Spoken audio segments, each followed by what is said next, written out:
And we talked about before that you had your own experience with mental illness. What was the trigger for you? Was there one event that took place that you noticed that there was an issue, or was it a slow lead up?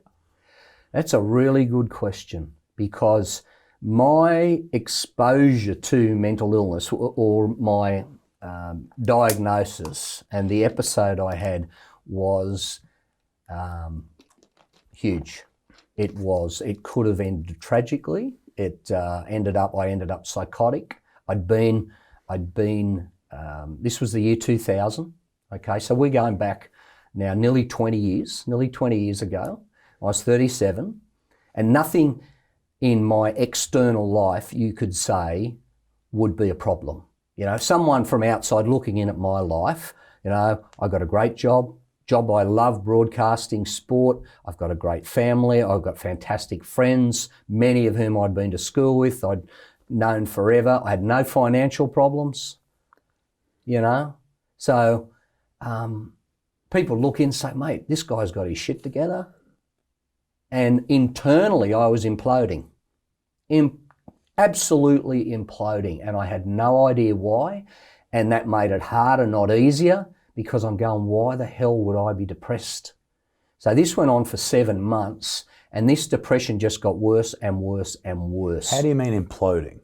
Oh, just internally, imploding's the best word I can use to describe it. There's some really severe symptoms, you know, uncomfortable, painful symptoms like anxiety, burning sensation across the shoulders. I couldn't sleep. I was thinking all the time, churning over thoughts at night, what I'd done that day, what I'd done the day before, what was I going to do in a week from now. Never any peace.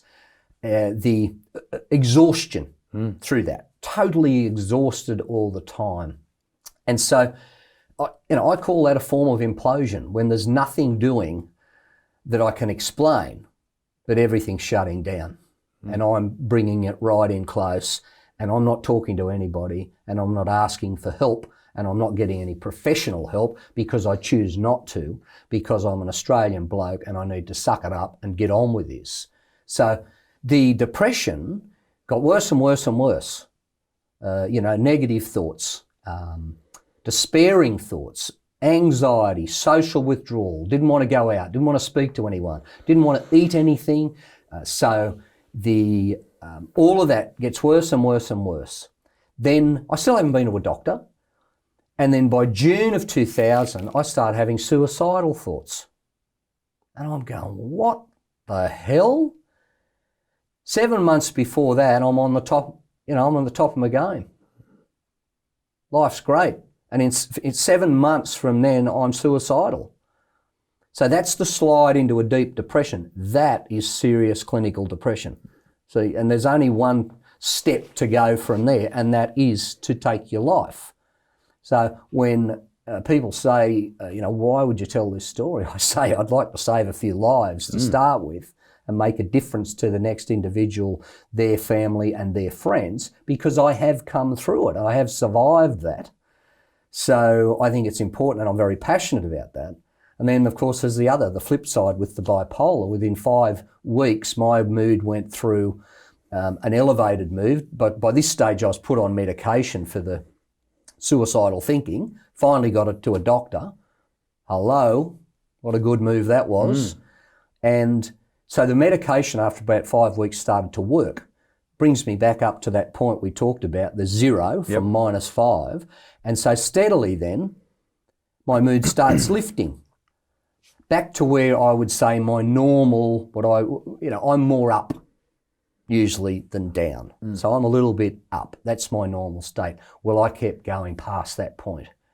I kept going higher and higher and higher. And I went through mania, and so a lot of ideas, lots of energy, loud talking, not listening to anyone else. You know better than anyone else. And that happened fast. And then psychosis. And the psychotic episode happened on the train station in Newcastle, Broadmeadow Railway Station, 3 days before the Sydney Olympics, because I'm back to work by this stage, and I'm a broadcaster, and I'm a sports broadcaster. So I get a gig to go down to Sydney to work on the Sydney Olympics. Now, if you're a broadcaster and a sports broadcaster, that's a dream come true. That's the biggest gig you can get, but I don't make it. I'm about to get on the train, and I've got my media pass around, which says access all areas, which means I can, once I finish my shift, I can go and watch anything I like just by flashing this pass. And then I become psychotic and I become aggressive, not physically aggressive, but I'm aggressive with myself. I'm just, I lose the touch with reality. And you behave like that on a train station, you're going to create some attention, and I did. And by that stage, they couldn't handle the situation. They stopped the trains, and the police came and picked me up. I was psychotic. What was happening at the train station? At the time, What were you doing? I was storming up and down the train station, yelling at people and abusing people and swearing. Out of control. And I remember it all very well, which is interesting. That is interesting. You would think if you're in such a manic stage, or a psychotic stage, as you said, you would think that this part of your logical brain wouldn't be able to record such information. You would think that. But, I've written 2 books about my experiences with mental illness. And the first one starts, I'll give the book a plug. Absolutely. It's called Broken Open. And it starts, the first chapter starts on the railway station that day.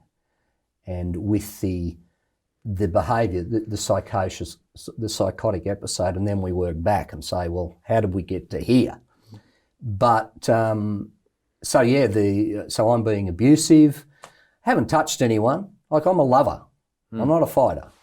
So I'm just out of control. And you do that, you behave like that, then it's a police matter. And it still is today, and quite often that's appropriate, because particularly if you've got people who are they're armed and they've got weapons, and we've seen some tragic results, tragic circumstances there.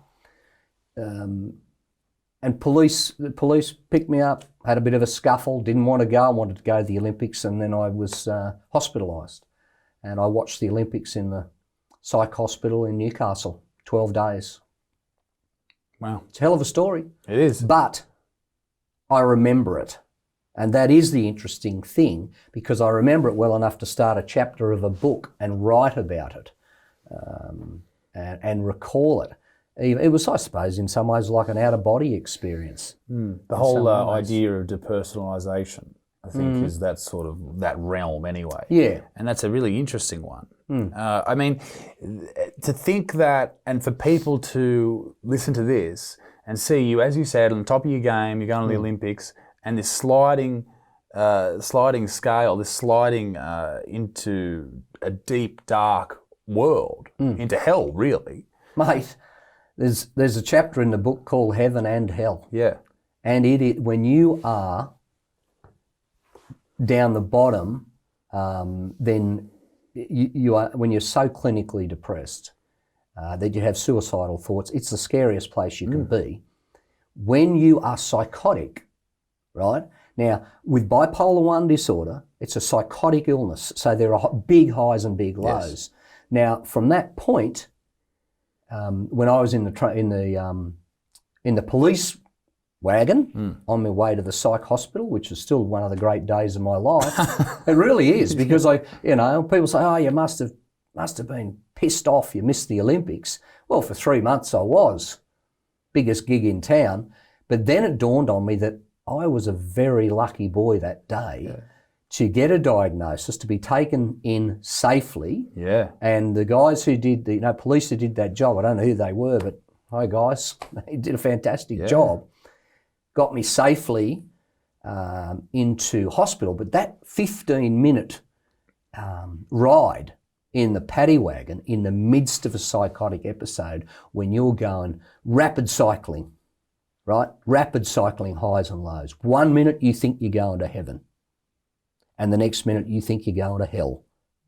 And both of those states are real in your mind at the time. Scariest 15 minutes of my life. So whatever life throws at me from here on, you can deal with it. Deal with it. Absolutely handle it. These are. Life is beautiful and life is adorable in comparison to dealing with that.